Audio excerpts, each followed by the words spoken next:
எல்லோருக்கும் வணக்கம்.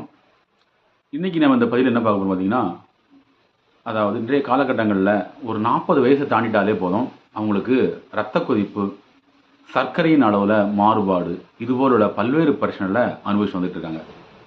அவங்களுக்கு ஒரு எளிய முறை தீர்வாக ஒரு மூலிகை மருந்துல பூக்களை பயன்படுத்தி நாம் எவ்வாறு இத சிறப்பா பயன்படுத்த முடியுங்கிறத பார்க்க போறோம். இதுக்கு தேவையான பொருட்கள் என்னன்னு கேட்டீங்கன்னா, நித்திய கல்யாணி பூக்கள்.